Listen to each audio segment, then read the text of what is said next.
Hello दोस्तों, मैं इमरत आराम Lomb road D success point YouTube channel में आपका स्वागत करता हूं। दोस्तों, हमने पिछली क्लास के अंदर संस्कृत विषय में बात की थी, स्वर संधि और हल संधि यानी व्यंजन संधि की बात की थी। आज हम बात करेंगे किसकी?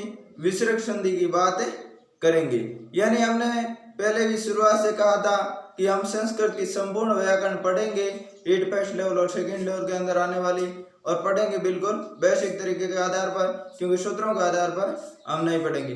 जब आप विसर्ग संधि को सूत्रों के आधार पर पढ़ते हैं तो ये संधि बिल्कुल आपको समझ में नहीं आती। तो हम बात करेंगे बेसिक तरीके की। तो सबसे पहले हम देखते हैं विसर्ग संधि यानी विसर्ग। इस संधि की परिभाषा की बात करें तो विसर्ग को आधार बना करके जो परिवर्तन किया जाता है उसे क्या कहा जाता है? विसर्ग संधि कहा जाता है। और हम बात करते हैं इसकी संधि की, तो इसमें क्या होगा? पहले तो क्या होगा, यहाँ पर विसर्ग ही होगा और उसके बाद स्वर भी आ सकते हैं और हल यानी व्यंजन भी आ सकते हैं, और उसमें जो परिवर्तन होगा उसके बाद वो विसर्ग संधि का कहलाएगा। तो हम बात करते हैं इसकी परिभाषा की बात नहीं करके, क्योंकि परिभाषा बिल्कुल हमें पूछी नहीं जाती है। सबसे पहले आप नोट लगा करके लिख लीजिए जो हमने संधि पीछे पढ़ी थी, स्वर संधि और हल संधि यानी व्यंजन संधि पढ़ी थी, उससे संबंधित दो नोट हैं जो बिल्कुल आपको कंफ्यूज भी करेंगे। तो पहले ही उनको लिख लीजिए। जहां पर भी आपको षचुत्व और षटुत्व और विसर्ग हो तो वह विसर्ग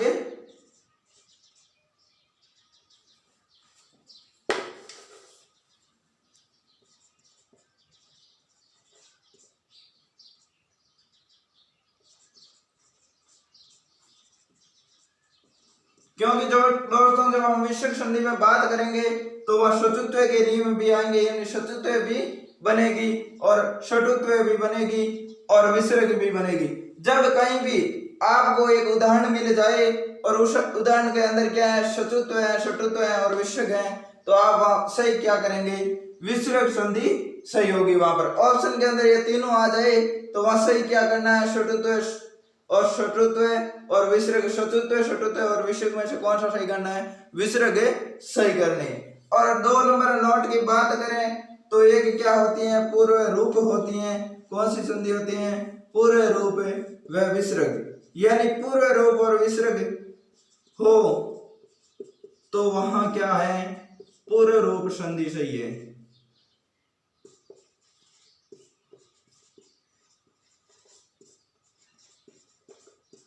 यानी आपको ऑप्शन के अंदर पूर्व रूप संधि और विसर्ग संधि यानी एक उदाहरण मिल जाए जो पूर्व रूप का भी है और विसर्ग का भी है, तो वहां आप क्या करेंगे? वहां पूर्व रूप संधि को सही करेंगे, क्योंकि वहां विसर्ग आप नहीं करेंगे। वहां बिल्कुल क्या सही होगा? पूर्व रूप संधि सही होगी। यानी उस उदाहरण के अंदर क्या है? पूर्व रूप भी होगी, विसर्ग भी होगी, तो वहां आपको पूर्व रूप करना। ये बातें हम जब ये संधि आएगी विसर्ग के अंदर तो हम इसकी बिल्कुल चर्चा करेंगे। तो दोस्तों, ये 2 नोट थे, आपको याद रखने हैं हमेशा। षचुत्व षटुत्व और विसर्ग हो तो विसर्ग करना है, पूर्व रूप विसर्ग हो तो वह पूर्व रूप करना है। तो सबसे पहले हम नियम विसर्ग की बात करते हैं। पहले का तो हमारा नियम है शश जुशो रुहु। क्या नियम है? शश जुशो रू नियम है। दोस्तों, ये शश जुशो रू नियम क्या कहता है? ये नियम क्या कहता है? इस नियम पर संस्कृत के माध्यम से सूत्र की भाषा में हम कहे तो ये कहता है पद के अंत में स्थित श तथा शश जुशो शब्द के श को रुत्व हो जाता है और रू में ऊ की इति संज्ञा लोप करने पर रह शेष रहता है। यानी ये क्या कहता है? इस स को किस में परिवर्तन होता है? इस स में होता है, और इस स का क्या होता है? रू में परिवर्तन होता है, और रू की क्या होती है? इति संज्ञा होने से ये रू किस में चला जाता है? ऊ में, और फिर ये ऊ किस में चला जाता है? रे के अंदर चला जाता है। दोस्तों, ये तो थी किसकी भाषा? सूत्र की भाषा। सूत्र की भाषा के आधार पर हम पढ़ेंगे तो इस से चलना पड़ेगा, फिर यहाँ आना पड़ेगा, यहाँ आना, यहाँ, यानी इतना लंबा हमें चलना पड़ेगा, लेकिन हम क्या करेंगे, इस सूत्र की भाषा के आधार पर नहीं चलेंगे। हमें तो सिर्फ ये सूत्र एक बार देखना था, देख लिया। अब हम बात करते हैं, क्या करते हैं, इस से का रे हो जाता है, हो जाता है। कब होता है दोस्तों से का रे? से के बाद अगर हल भी हो सकते हैं यानी व्यंजन भी हो सकते हैं और स्वर भी हो सकते हैं। से के बाद हल भी हो सकते हैं और स्वर भी हो सकते हैं। तो इस से का क्या होता है, इस से का क्या हो जाता है, रे हो जाता है। तो उदाहरण के माध्यम से हम समझने की बात करते हैं। तो उदाहरण है हमारा खस धन गति, क्या है, खस धन गति उदाहरण है। इस खस के अंदर बात करते हैं तो यह हमारा क्या निकला, से निकला, और यहाँ पर क्या निकला, गे, गे क्या है, हल है। और जब से के बाद हल आए तो क्या होता है, से किसमें, रे में परिवर्तन होता है। तो देखिए खे का तो खे शब्द बनाएंगे हम, खे का खे, और से किसके अंदर परिवर्तन हो गया, आधे रे में परिवर्तन हो गया, आगे गति का गति। तो इसको सही मायने में अगर शब्द को लिखेंगे तो ये किस प्रकार लिखा जाएगा, ये शब्द लिखा जाएगा खर गति। क्या शब्द लिखा जाएगा, खर गति शब्द सही लिखा जाएगा। तो ये दोस्तों बात थी इस से की रे होने की। किस सूत्र के माध्यम से से का रे होता है, शश जुशो रू के माध्यम से का रे होता है। आगे हम एक और उदाहरण की बात करें तो हरीश धन ए वेदते, ए वेदते, हरीश धन ए वेदते। तो यहाँ से हमारा क्या निकला, से निकला। आगे की बात करें तो क्या आया, ए आया। ए की बात करें तो क्या आया, स्वर आया। जब से के बाद स्वर आता है तो वह हम से को परिवर्तन किस में करते हैं, रे में करते हैं। और इस शब्द को बनाएंगे तो देखिए हरि का हरि होगा, और ये रे का से किस में परिवर्तन हुआ, रे में। रे क्या है, आधा, और ये अवदते के ए आकर के इसमें मिलेगा तो रे क्या हो जाएगा पूरा, पीछे क्या बचा, वेदते बचा। तो यह शब्द क्या बना, हरिर वेदते शब्द बना। क्या बना, हरिर वेदते शब्द बना। तो ये थी दोस्तों बात किसकी थी, बात थी शश जुशो रू की, यानी किस सूत्र की, शश जुशो रू सूत्र की बात थी। अब हम आगे की बात करते हैं एक और इस प्रकार के उदाहरण की। तो उस उदाहरण को भी बिल्कुल हम आसानी से समझेंगे। तो हमारा क्या है आगे का, संधि सत्व विसर्ग है। कौन सी संधि है, सत्व विसर्ग। देखिए दोस्तों जिस प्रकार व्यंजन के यानी हल के भाग थे उस प्रकार इनके हल भाग तो नहीं है, लेकिन एक दो सत्व रुत्व इस प्रकार के भाग बनाए हुए हैं, उनकी भी हम बात कर लेते हैं। एक सूत्र है दोस्तों, सबसे महत्वपूर्ण सूत्र यही है,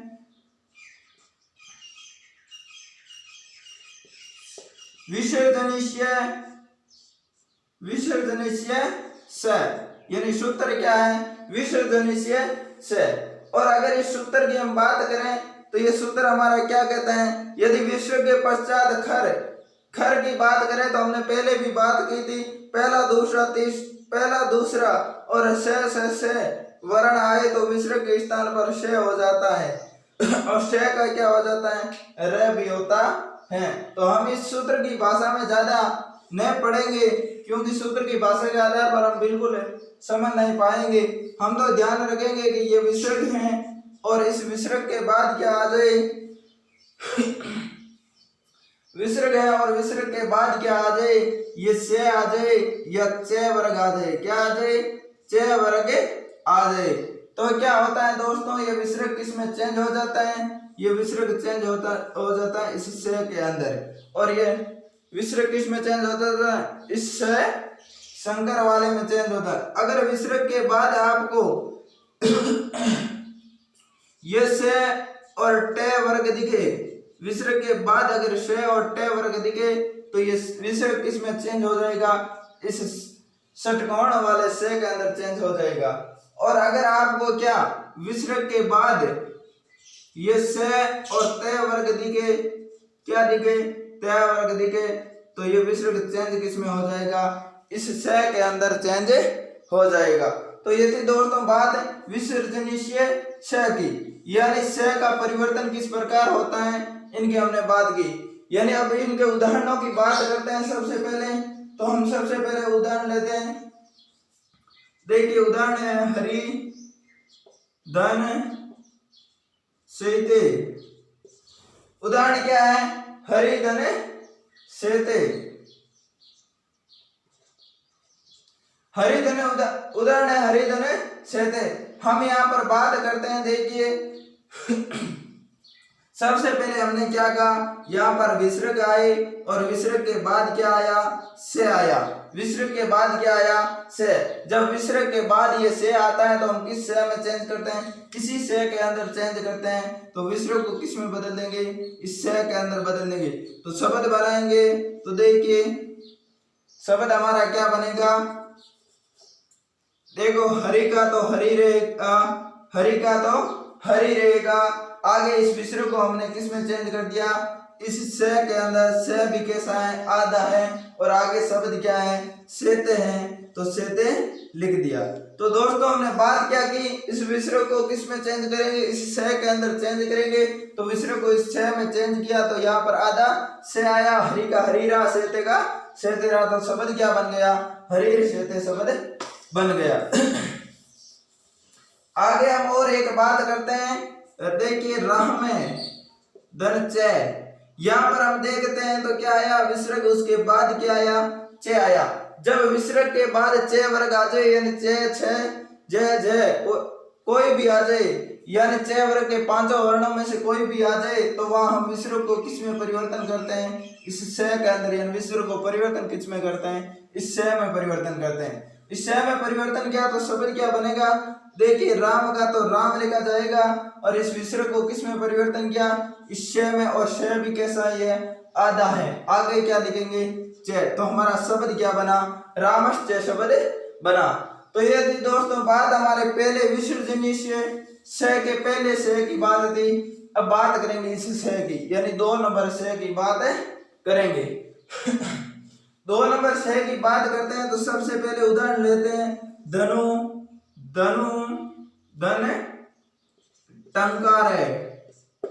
किसकी बात करेंगे? धनु धन टंकार है। यहाँ पर हम बात करते हैं तो क्या है? विसर्ग है। और विसर्ग के बाद क्या है? टे है। विसर्ग के बाद क्या है? टे। और विसर्ग के बाद टे वर्ग आए यानी टे टे टे टे कोई भी आ जाए तो वहां क्या होता है? इस विसर्ग का चेंज किस में होता है? इस से के अंदर चेंज होता है। तो विसर्ग को चेंज किस में करेंगे? षटकोण वाले से के अंदर चेंज करेंगे। तो देखिए यहाँ शब्द क्या बनेगा? धनु का धनु रहेगा। और इस विसर्ग को किस में? इस से में चेंज किया। से भी कैसा है? आधा का आधा लिख दिया हमने। आगे शब्द क्या है? टंकार। तो हमारा क्या बना? धनुष टंकार शब्द बना। क्या शब्द बना? धनुष टंकार शब्द बना। देखिए हमने पहले एक नियम की बात की। सबसे पहले हमने क्या लिखा? एक नियम लिखा था नोट लगा करके। अब इस धनुष टंकार शब्द दे दिया आपको। वहां पर पूछ लिया जाता है कि संधि कौन सी है? ष्टुत्व है या षटुत्व है या विसर्ग है? क्या है? या विसर्ग है। तो यहाँ पर बात करते हैं हमें। ये आपको ऑप्शन मिल गए तो इसमें से आप क्या चुनेंगे कि इस धनुष टंकार शब्द में जब हम बात करते हैं षटुत्व तो हो ही नहीं सकती। षटुत्व के अंदर आपने सूत्र एक ट्रिक देखी थी, शे और चे आते हैं। इसमें शे और चे नहीं। और षटुत्व की बात करें तो शे और टे बिल्कुल है, यानी षटुत्व संधि है। और इस नियम विसर्जन शे की बात करें, इस नियम के आधार पर विसर्ग संधि है। यानी संधि तो षटुत्व भी है और विसर्ग भी है, यानी संधि तो दोनों है। लेकिन ऑप्शन के अंदर दोनों संधियां हमें दी हुई है। तो वह संधि हम कौन सी राइट करें? तो हमने नोट लिखा है वह संधि क्या होनी चाहिए? विसर्ग संधि सही करनी है आपको और बिल्कुल आपका सही होगा। षटुत्व की बात करें तो देखिए यहाँ पर शब्द षटुत्व किस प्रकार है? धनुष धन टंकार। धनुष धन टंकार है शब्द है। क्या है? और षटुत्व में क्या होता है? इससे परिवर्तन किस में होता है? इस से के अंदर परिवर्तन होता है। जब सकार के बाद टे वर्ग आ जाए तो इस से में परिवर्तन होता है। तो ये बिल्कुल इस से में परिवर्तन हुआ है। लेकिन यहाँ पर संधि आपको सही क्या करनी है? विसर्ग। क्योंकि इस तीनों में से अगर ऑप्शन तीनों ऑप्शन में आ जाए तो वहां क्या होती है? विसर्ग की संधि सही होती है। तो ये बात किसकी थी? इस प्रकार ये से आएगा तो वहां पर ये से आता है तो वहां पर बात होती है शत्रुत्व की, और वहां पर शत्रुत्व नहीं करनी है आपको। शत्रुत्व और विसर्ग दोनों ऑप्शन में हो तो आपको विसर्ग करनी है, और सिर्फ शत्रुत्व हो तो शत्रुत्व करनी है, और सिर्फ विसर्ग हो तो विसर्ग करनी। तो ये बात किसकी थी दोस्तों? ये बात थी इस षटकोण वाले स की। आगे हम उदाहरण की बात करते हैं, किस स की? इस स के उदाहरण की बात करते हैं, समझते हैं इसको। तो देखिए इसमें सबसे पहले हम उदाहरण लेते हैं नियधन सार। क्या लेते हैं? नियधन सार। यहाँ पर देखते हैं तो हमारा क्या आया? विसर्ग। आगे की बात करते हैं तो क्या आया? से आया। क्या आया? से आया। तो जहां पर विसर्ग के बाद ये से आए, यानी विसर्ग के बाद ये से आता है, तो वहां पर विसर्ग के बाद ये से आता है तो वहां पर विसर्ग किसमें? इस से के अंदर चेंज होता है। विसर्ग किसमें? इस से में। तो यह शब्द क्या बनेगा? देखिए नी का नी लिखा, विसर्ग चेंज किसमें हुआ? इस से में हुआ, तो ये से भी आधा है तो आधा लिख दिया। आगे क्या जुड़ेगा? सार जुड़ेगा। तो हमारा शब्द क्या बना? निस्सार शब्द बना। क्या शब्द बना? निस्सार शब्द बना। और इसके उदाहरण की बात करते हैं तो एक उदाहरण और लेते हैं। उदाहरण है नमेधन। उदाहरण और ले लेते हैं क्योंकि आपको अच्छी प्रकार से समझ आएगा। मनेधन ताप की बात करें तो यहाँ से हमारा क्या निकला? विसर्ग निकला। और आगे की बात करें तो क्या है? तय। आगे की बात करें तो क्या है? यहाँ तय। और हमने नियम में बात की, क्या की थी कि विसर्ग के बाद अगर तय वर्ग आ जाए, यानी तय तय तय तय कोई भी आ जाए तो वह विसर्ग किस में चेंज होता है? से में। तो इस विसर्ग को चेंज किस में करेंगे? इस से के अंदर करेंगे। शब्द क्या बनाएंगे? मन का मन लिखेंगे, यानी मन का मन लिखेंगे।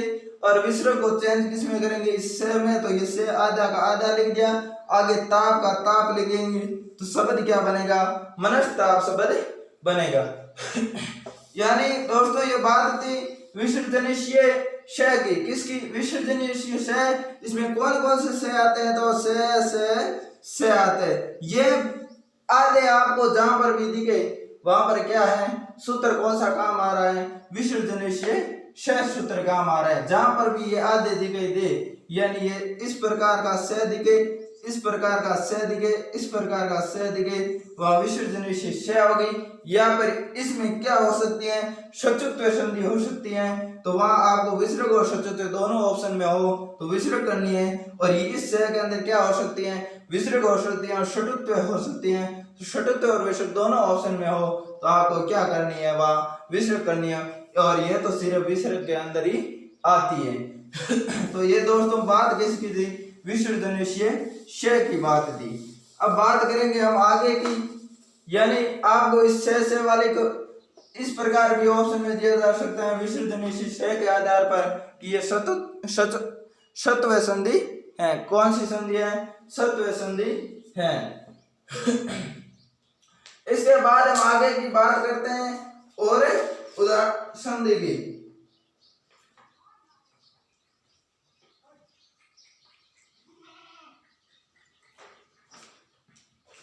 और संधि की बात करें दोस्तों तो और संधि हमारी सूत्र की बात करें तो सबसे पहले हम सूत्र लेंगे और उसके बाद उसको समझने का प्रयास करेंगे। देखिए एक सूत्र है रोरी। कौन सा सूत्र है? रोरी सूत्र आता है। रोरी सूत्र आता है। देखिए इस रोरी की हम बात करते हैं तो ये रोरी क्या कहता है? रोरी कहता है रे के बाद रे आए तो पूरे रे का क्या करते हैं? लोप होता है। ये रोरी क्या कहता है? रे के बाद अगर रे आ जाता है तो पूरे रे का क्या करते हैं? लोप होता है। यानी इस प्रकार आ जाए रे और उसके बाद रे आता है तो पहले के इस रे का क्या हो जाता है? लोप पे हो जाता है। यानी ये रे यहाँ से हट जाता है। हटता किस प्रकार है? तो उदाहरण की बात करें तो देखिए ये शब्द है पुनर्धन रामदई। पुनर्धन रामदई शब्द है। तो यहाँ पर देखिए क्या है? पहले क्या है? रे है और उसके बाद भी क्या है? रे। और जब रे और रे के बाद रे आता है तो इस रे को क्या करते हैं? हटाते हैं। तो शब्द क्या बनेगा? पुनर्रमते बनेगा। यानी सिर्फ और सिर्फ करना क्या है आपको? यहाँ से ये रे हटाना है, बाकी इसके अंदर कुछ नहीं करना है। आगे उदाहरण की बात करते हैं तो एक उदाहरण और ले लेते हैं निर्धन रव। निर्धन रव की बात करें तो पहले रे बाद में रे, तो इसमें क्या करेंगे, नी का नी लिखेंगे, इस रे को हटा देंगे, आगे रव लिखेंगे, शब्द क्या बनेगा, निरव शब्द बनेगा, निरव शब्द बनेगा। दोस्तों ये रोरी बहुत काम आएगा, एक और आगे हम सूत्र पढ़ेंगे, यानी एक नियम और पढ़ेंगे, उस नियम के अंदर ये रोरी काम आएगा। हमारा आगे का नियम है दलोपस्य डलोपे पूर्वस्य, क्या सूत्र है, डलोपो पूर्वस्य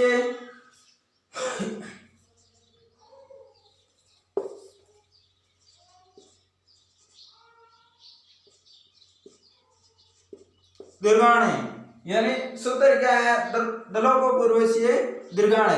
दोस्तों ये सूत्र क्या कहता है, ये सूत्र कहता है डे या रे का लोप होने पर उससे पूर्ववर्ती अण, यानी उससे पूर्ववर्ती अण का क्या हो जाता है, दीर्घ हो जाता है।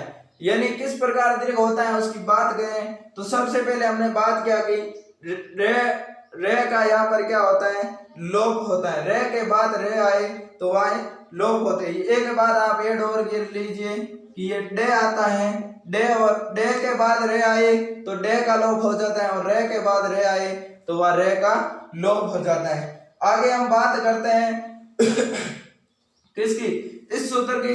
तो देखिए उदाहरण की सबसे पहले हम बात किसकी करेंगे, उदाहरण की ही करेंगे, क्योंकि उदाहरण के माध्यम से इसे हम अच्छी प्रकार समझ सकते हैं।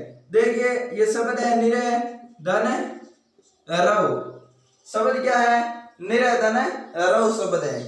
निरय धन रव शब्द की हमने पहले भी बात की थी, लेकिन इसके अंदर निरय धन रव हमने किस प्रकार बनाया, निरय धन रव को हमने इस प्रकार लिखा था निरव, यानी यह संधि अभी तक बिल्कुल कंप्लीट नहीं हुई थी। यहाँ पर हमने तो सिर्फ इस रोरी को समझा था कि रे के बाद रे आता है तो इस पहले वाले रे का क्या होता है, लोप होता है, लेकिन यह संधि बिल्कुल कंप्लीट नहीं हुई है। कंप्लीट संधि कहाँ होगी, यहाँ पर होगी। देखिए यहाँ बात करते हैं निरव की, तो हमने पहले ये रोरी नियम पढ़ा था कि रे के बाद क्या आता है, रे, तो इस रे का तो क्या हो जाता है, लोप हो जाता है। लेकिन यह सूत्र क्या कहता है, अगर इस रे से पहले ए ई और उ आए, ए ई और उ आए तो इसका क्या होता है, दीर्घ रूप हो जाता है, दीर्घ रूप हो जाता है। यानी यह सूत्र क्या कहता है, डलोपूर्वस्य दीर्घांड, यानी यह कहता है ए ई और उ का दीर्घ हो जाता है। ए की दीर्घ की बात करें तो आ होता है, ई की दीर्घ की बात करें तो बड़ा ई होता है, उ की दीर्घ की बात करें तो बड़ा उ होता है। यानी इस लोप के बाद क्या होता है, अगर रे से पहले क्या है, ई है, ए या ई है या उ है, तो क्या होता है, इस ई या उ का बड़ा रूप हो जाता है। तो यहाँ पर हम बात करें, यहाँ क्या है ई, तो इस ई को हम क्या करेंगे, दीर्घ करेंगे तो बड़ी ई करेंगे, यानी नी किस प्रकार की होगी, बड़ी होगी। और रे का हमने क्या कर दिया, पहले ही लोप कर दिया, आगे शब्द बना निरव है, तो हमारा शब्द क्या बना, निरव शब्द। यानी दोस्तों कहने का भाव ये है कि जिस रे का हम लोप करते हैं उससे पहले अगर ए ई उ है तो इसका ए ई उ का क्या करेंगे, ए का तो आ कर देंगे, ई का तो बड़ी ई कर देंगे, उ बड़ी उ कर देंगे। तो ये थी दोस्तों बात किसकी, डलोपूर्वस्य दीर्घांड की। आगे की हम बात करते हैं और सूत्र की, एग्जाम्पल की इसकी, तो गुरूर धन रमते, यानी गुरूर धन रमते की बात करें तो यहाँ पर भी रे है, यहाँ पर भी रे है, तो इस रे का तो हमने क्या कर दिया, पहले ही लोप कर दिया। आगे क्या बचा, गुरु बचा। गुरु के अंदर क्या है, ये उ छोटा है, उ किस प्रकार का है, छोटा है। इस छोटे उ को हम क्या करेंगे, इस सूत्र के माध्यम से, डलोपूर्वस्य दीर्घांड के माध्यम से बड़ा उ करेंगे, तो ये क्या किया हमने, बड़ा उ किया।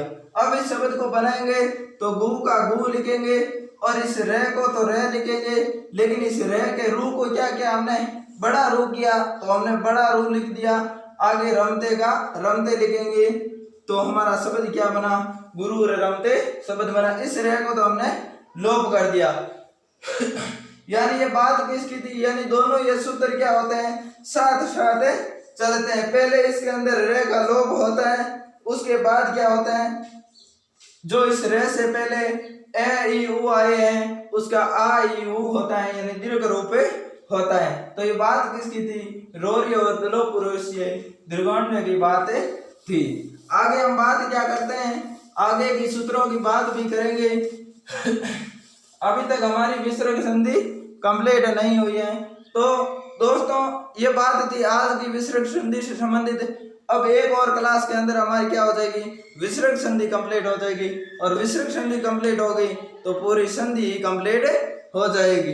तो दोस्तों हमारे read success point YouTube channel को सब्सक्राइब करें, लाइक करें और ज़्यादा से ज़्यादा शेयर भी करें। और इस चैनल पर आपको संस्कृत की संपूर्ण व्याकरण मिलेगी और हिंदी व्याकरण भी मिलेगी और मैथ की अच्छी आपको ट्रिक भी मिलेगी और संपूर्ण शिक्षण विद्या या 40 से 45 शिक्षण विद्या भी मिलेगी जो सभी विषयों की मिला करके हैं, तो जो रीड के अंदर आपको बड़ी काम आएगी।